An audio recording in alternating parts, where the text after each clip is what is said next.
kata konsep terkait apa yang akan kita pelajari nantinya. Akan ada 3 subbahasan.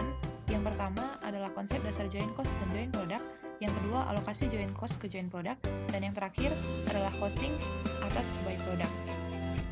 Setelah mempelajari materi ini, kita diharapkan mampu memahami 5 tujuan materi. Yang pertama, memahami konsep dasar joint product dan by product.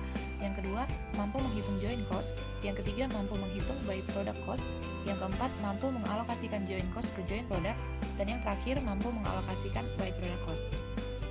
Di sini ada ilustrasi umum yang menjadi inti dari pembahasan atas joint cost dan joint product. Namun sebelumnya, saya pikir akan lebih baik untuk masuk ke konsepnya dulu sebelum nantinya akan paham apa sih maksud dari ilustrasi umum ini. Konsep dasarnya sebagai subbahasan yang pertama. Nah, di konsep dasar joint cost dan joint product, kita akan membahas 2 konsep penting di dalamnya. Yang pertama adalah joint cost dan joint product. Konsep yang pertama adalah joint cost. Ada beberapa poin penting yang harus kita pahami terkait joint cost. Joint cost ini adalah biaya yang timbul pada proses produksi yang menghasilkan produk gabungan. Joint cost ini terdiri atas komponen biaya berupa direct material, direct labor, dan factory overhead. Joint cost nantinya akan dialokasikan ke semua produk yang dihasilkan dari proses gabungan tersebut. Untuk memberikan ilustrasi, kita ambil contoh proses produksi yang ada di pabrik. Nah, pabrik itu kan akan menghasilkan beberapa produk di dalamnya. Sebelum dia menghasilkan beberapa produk yang berbeda atau produk yang relatif sama, tentunya pabrik tersebut akan menjalankan suatu proses produksi. Nah, proses produksi ini nantinya akan menimbulkan biaya berupa biaya material, biaya tenaga kerja, kemudian biaya lain-lain, yaitu factory overhead. Nah, biaya inilah yang nantinya disebut sebagai joint cost atau biaya-biaya yang timbul pada saat kita melakukan proses produksi untuk menghasilkan produk. Nah, nanti joint cost ini atau biaya gabungan ini atau biaya bersama ini akan dialokasikan ke produk-produk yang dihasilkan dari proses bersama tersebut. Nah, jadi konsep joint cost adalah seperti itu. Joint product. Joint product ini adalah produk yang dihasilkan dari proses bersama tadi. Nah, joint product ada beberapa poin penting yang harus kita pahamin. Yang pertama, joint product berupa produk-produk yang dihasilkan dari suatu proses atau beberapa proses yang sama, atau joint process. Seperti yang aku jelasin tadi, dalam memproduksi barang atau produk-produk tertentu, kita akan menjalankan suatu proses produksi. Nah, proses ini nantinya akan menghasilkan atau menimbulkan biaya. Proses ini nantinya juga akan berakhir dengan munculnya atau dengan dia menghasilkan beberapa produk. Nah, itulah yang disebut dengan joint product atau produk-produk yang dihasilkan dari suatu proses yang sama. Joint product ini nantinya terdiri atas produk utama atau main product dan juga by product atau produk sampingan. Terkadang istilah main product itu diganti menjadi joint product apabila by product atau produk sampingannya tidak ada. Kemudian, nilai dari joint product yang dihasilkan relatif sama antara satu dengan yang lainnya. Mengapa dikatakan sama? Karena pada saat dilakukan proses yang sama atau joint proses, produk yang dihasilkan itu cenderung relatif sama sebelum produk ini nantinya akan diproses masing-masing lebih lanjut sehingga menjadi produk yang berbeda. Makanya nilai dari joint product itu masih cenderung sama karena masih berada dalam proses yang sama dan masih mendapat alokasi dari joint cost atau biaya-biaya yang sama. Kemudian, setelah memahami konsep umum terkait dengan joint cost dan joint product, ada beberapa terminologi yang perlu teman-teman ketahui lebih lanjut. Yang pertama adalah split off point. Jadi tadi setelah kita melakukan proses produksi, kita akan menghasilkan produk. Proses produksi ini tentunya menimbulkan biaya. Biaya itu akan kita alokasikan ke produk yang disebut dengan joint product. Nah, split off point ini adalah titik terpisahnya masing-masing jenis produk yang diproses dengan resource yang sama atau sumber daya yang sama berupa direct material atau FOH, direct labor yang terjadi pada joint process atau proses gabungan. Jadi maksudnya itu joint cost ini akan berakhir di titik split off point, atau biaya bersama ini akan berakhir di titik split off point. Itu adalah titik di mana kita menghitung total biaya gabungan yang terjadi sebelum kita mengalokasikannya ke masing-masing produk yang dihasilkan. Nah, beberapa produk dapat dijual langsung pada titik split off point, artinya setelah dia berada atau setelah dia selesai dari proses bersama, kan sudah ada biaya atau joint cost. Nah, joint cost tadi itu berada pada titik split off point. Ada beberapa produk yang sudah dapat dijual pada titik split off point tadi. Namun, ada juga beberapa produk yang perlu diproses lebih lanjut menjadi produk-produk berbeda agar mendapatkan nilai yang lebih tinggi di pasaran. Nah, untuk melanjutkan produksi dari produk-produk yang telah melewati titik split off point tadi, kita memerlukan biaya tambahan agar produk itu bisa menjadi produk yang berbeda dengan nilai yang lebih tinggi. Nah, biaya tambahan itu atau biaya tambahan yang kita butuhkan untuk memproduksi barang-barang tadi adalah variable cost atau biaya tambahan untuk memproses produk lebih lanjut setelah melewati split off point. Jadi tadi kan kita udah bahas bahwa joint cost itu akan berakhir di titik split off point. Jadi titik split off point ini adalah titik di mana kita akan menghitung total joint cost yang terjadi pada produk yang dihasilkan. Setelah produk itu berada pada titik split off point atau setelah proses bersamanya berhenti, nanti itulah yang disebut dengan split off point.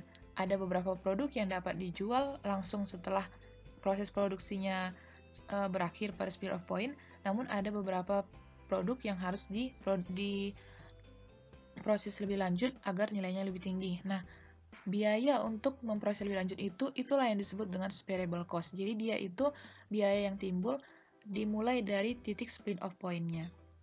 Kemudian ada yang disebut dengan hypothetical market value. Nah, hypothetical market value ini adalah nilai perkiraan yang dihitung dari market value atau sering disebut dengan harga pasar produk dikurangi dengan variable cost atau biaya tambahan untuk memproses produk lebih lanjut untuk mengalokasikan joint cost pada joint produk yang tidak dapat dijual pada titik split off point. Seperti yang aku katakan tadi kan, ada produk yang bisa langsung dijual pada titik split off point, namun ada juga yang perlu diproses lagi lebih lanjut. Nah, kalau dia dapat dijual pada titik split off point, maka akan mudah mengalokasikan joint cost-nya, karena joint cost itu adalah biaya yang timbul sampai titik split off point. Jadi dia tinggal mengalokasikan biaya-biayanya sampai split off point. Namun kalau dia perlu diproses kembali, maka perhitungannya harus melalui pengurangan, harus menggunakan jumlah perkiraan. Nah, itulah yang disebut dengan hypothetical market value tadi. Jadi, hypothetical market value, kita itu mengurangkan harga pasar atau harga jual produk tadi, kita kurangkan dengan biaya tambahan untuk memproses produk lebih lanjut, sehingga dapatlah titik hypothetical market value. Nah, titik inilah yang nantinya akan menjadi titik untuk kita mengalokasikan produk-produk yang tidak dapat dijual pada titik split off point. Nah, setelah kita mempelajari konsep dasar terkait dengan joint cost dan joint product, juga kita telah memahami beberapa terminologi penting atas joint cost dan joint product, maka kita akan masuk ke ilustrasinya. Ilustrasi ini akan lebih memudahkan kita dalam memahami joint cost ini bahasannya apa aja sih. Nah, di ilustrasi yang pertama, yaitu pengolahan kedelai. Nah, kedelai ini dapat diolah menjadi beberapa produk. Nah, seumpama kita ingin mengolah kedelai menjadi tahu. Nah, dalam prosesnya, tahu ini akan menghasilkan dua produk. Yang pertama adalah tahu sebagai produk utama atau main product, sedangkan ampas tahu adalah produk sampingan atau byproduct.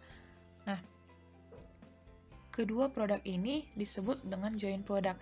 Nah, dalam dia mengolah kedelai menjadi tahu maupun ampas tahu tadi, dia akan menimbulkan biaya. Nah, biaya itu adalah direct material, yaitu kedelainya, kemudian labor, pekerjanya, kemudian factory overhead, yaitu tambahan lain yang diperlukan untuk menghasilkan produk tadi atau tahu tadi. Itulah yang disebut dengan joint cost. Jadi dalam kita melakukan proses pengolahan dari kedelai menjadi tahu dan juga ampas tahu, biaya yang ditimbulkan itu adalah joint cost. Jadi joint cost ini nanti akan dialokasikan ke produk yang dihasilkan berupa tahu dan juga ke byproduct-nya, yaitu ampas tahunya. Nah, tahu yang dihasilkan di sini dapat dijual langsung pada titik split off point atau pada titik berhentinya proses gabungan, atau bisa juga diproses lebih lanjut untuk mendapatkan nilai yang lebih tinggi di pasaran. Sama halnya dengan byproduct atau produk sampingan, yaitu ampas tahu. Nah, ampas tahu ini bisa saja dijual langsung pada titik split off point atau titik berhentinya proses gabungan, atau bisa juga diproses lebih lanjut untuk menghasilkan produk lainnya. Nah, dari namanya, produk utama itu umumnya akan mendapat alokasi joint cost yang lebih tinggi daripada byproduct atau produk sampingan, karena produk sampingan ini nilainya relatif kecil karena dia bukan merupakan produk utama yang ingin dihasilkan oleh perusahaan. Nah, kemudian untuk ilustrasi berikutnya, yaitu pada proses penggilingan padi. Pada proses penggilingan padi, nantinya akan ditimbulkan beberapa biaya, yaitu direct material, direct labor, dan juga factory overhead. Nah, itu yang akan menjadi joint cost atau biaya gabungan yang muncul pada saat terjadinya proses penggilingan padi. Kemudian setelah prosesnya selesai, akan dihasilkan produk berupa produk utama, yaitu beras, dan produk sampingannya berupa dedak. Pada contoh yang ketiga, pada pengolahan kayu. Nah, pada pengolahan kayu, sama halnya dengan ilustrasi sebelumnya, akan dihasilkan produk-produk berupa balok kayu sebagai produk utama dan serbuk kayu sebagai produk sampingan. Dalam melakukan pengolahan kayu akan ada suatu proses. Proses itulah yang nantinya akan menimbulkan biaya yang disebut dengan joint cost. Nah, itu tadi beberapa ilustrasi terkait dengan joint cost dan joint product. Nah, setelah memahami ilustrasi ini, teman-teman bisa kembali ke ilustrasi umum yang ada pada slide sebelumnya terkait dengan pengolahan minyak bumi. Nah, dalam ilustrasi itu dijelaskan bahwa minyak bumi akan diproses sampai pada titik tertentu atau split off point yang nantinya akan menghasilkan joint cost. Nah, setelah berakhir pada titik split off point atau setelah proses gabungan berhenti, nantinya produk yang dihasilkan akan masing-masing diproses lebih lanjut untuk menghasilkan produk-produk yang berbeda seperti bensin, solar, aftur, dan produk-produk minyak bumi lainnya. Nah, sekian untuk materi pertama terkait dengan konsep dasar joint cost dan joint product. Nah, di sini aku akan membuat beberapa rangkuman. Yang pertama, joint cost itu meliputi seluruh biaya yang terjadi pada proses gabungan atau joint process yang terdiri atas direct material, direct labor, dan FOH dan dialokasikan ke semua produk yang dihasilkan dari proses tersebut. Kemudian joint product adalah produk yang dihasilkan dari suatu proses gabungan dengan menggunakan biaya gabungan atau joint cost.